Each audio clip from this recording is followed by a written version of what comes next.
What's going on, guys? Crypto Renegade here, and in today's video I'm going to be talking about digital IDs and what it has to do with crypto. We are looking at some scary possibilities that can change the way that we function as a society. For those of you who don't know, digital IDs can be created through crypto technology, which is the same technology used to build Bitcoin. But before I jump into the content, I just updated my new free ebook on the 7 best ways to secure your crypto, updated for 2021. It's 100% free, so check that out in the description below, and it will also be pinned in the comments. All right, let's jump into this. Now, guys, one major fact that we have to mention is the last year. Microsoft joined ID2020, a global alliance whose goal is to create universal digital identities for everyone. Let's not forget that this can have a huge impact on our social, economic, and ethical situations. This means that it has the potential future people that will find themselves being tracked at all times. Theoretically, this just sounds like the next logical step in technology, right?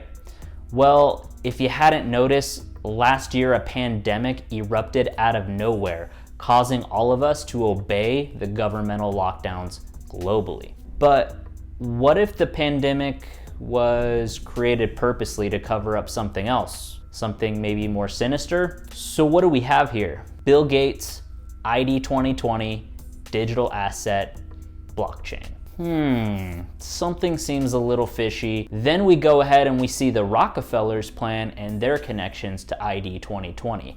That's also a bit tricky.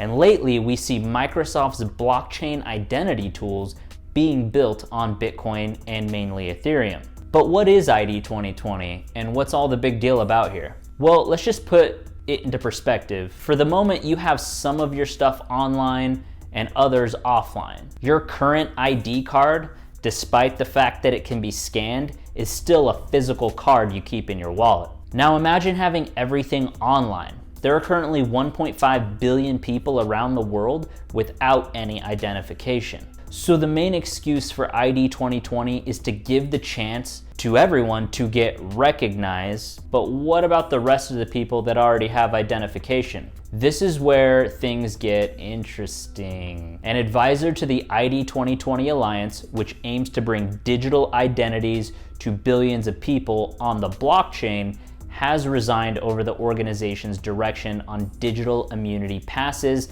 and COVID-19. Until we get almost everybody vaccinated globally, we still won't be fully back to normal. In her resignation email, she specified that she cannot tell anymore what the purpose of ID2020 is, besides promoting decentralized identity solutions. Now let's go back a bit here to the connection between Microsoft and ID2020 Alliance. Alliance's governance has said already that their goal is to have facilitated the scaling of safe, verifiable, and persistent digital identity systems. Their short-term focus is on the 1.5 billion people without any identification. Now, if that's a short-term vision, I don't want to know what these guys are calling a long-term vision. I mean, they are already testing out and trying out technological solutions for digital identity and working with governments to implement everything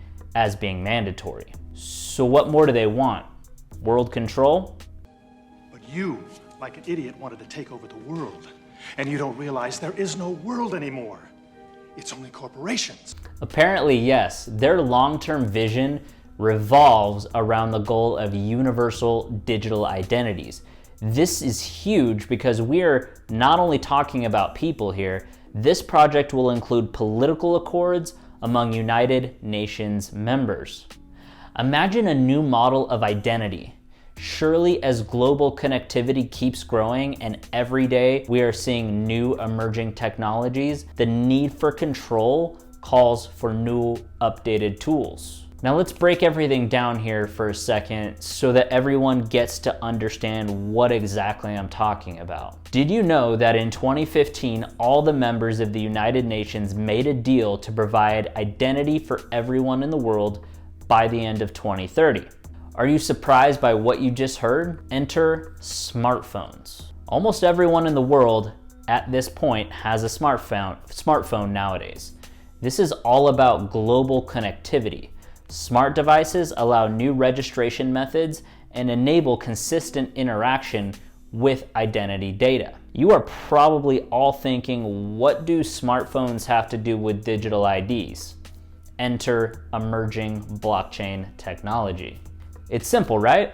Create a decentralized technology and turn it into a trend. Make people love it and get them to believe in it so much that they are not afraid to invest any money in it. Once everyone is hooked, let them know that this new technology can be used for other purposes. Suggest digital IDs and boom, you have all the control in the palm of your hands. Bill Gates, we know you just got divorced and not in the mood for anything probably, but if you're behind this, you're the man, I have to hand it to you. Well, in fact, no, because you're trying to control us all. But hey, at least we're here being passionate about cryptocurrencies, right? Imagine how the world will be like if each of us has a digital identity that we own, which stores all elements of our real identity. Microsoft has already confirmed its position as a founding member of the ID2020 Alliance. They have also said that they are collaborating on a blockchain-based open source identity system.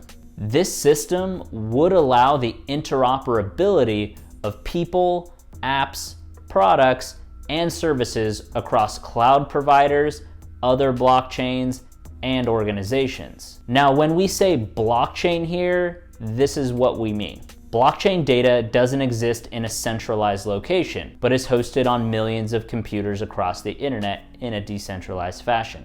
Microsoft, in collaboration with the US, is using this secure and virtually unhackable system to create a decentralized identity framework for the entire world's population. Sounds like the New World Order? Well, that's because it is. A revolution might be coming here. I try to show the schemers how pathetic their attempts to control things really are. Think about it.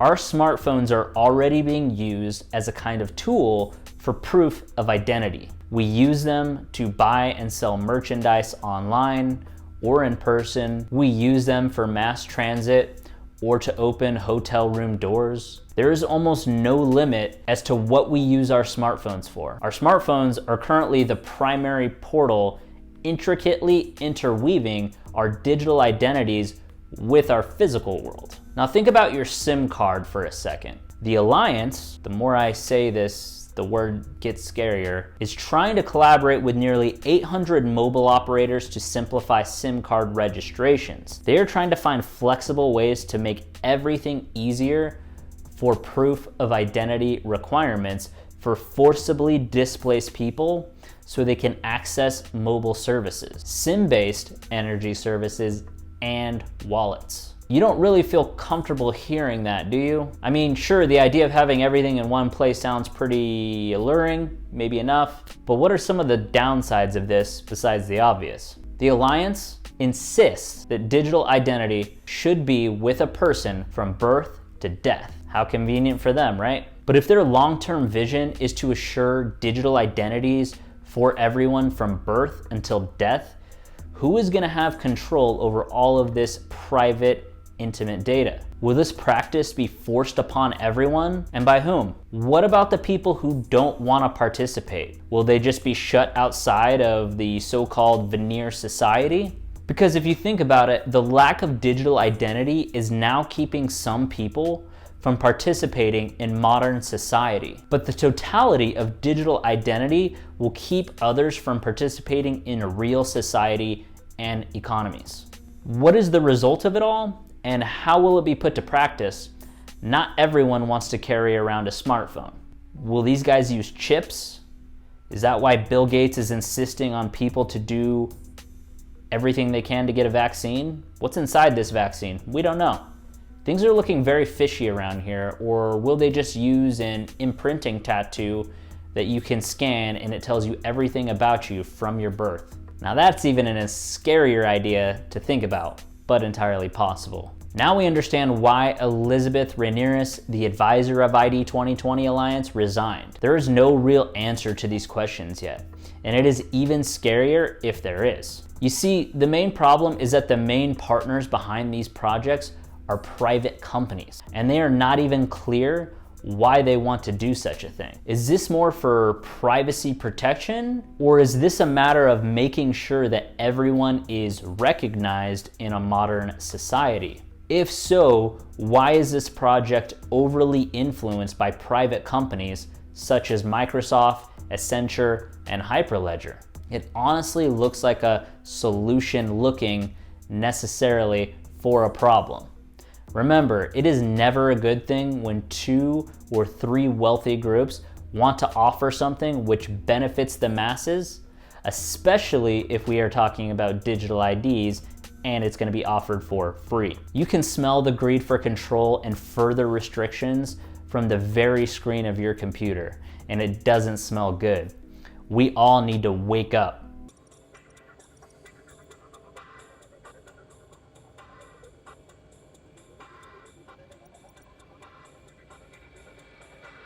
With all that being said, that was it for today's video, guys. I hope you enjoyed it. Let me know your comments or opinions of these controversial topics we just discussed in the comments down below. And don't forget to like, share, and subscribe. And I will see you guys in the next video. Crypto Renegade out.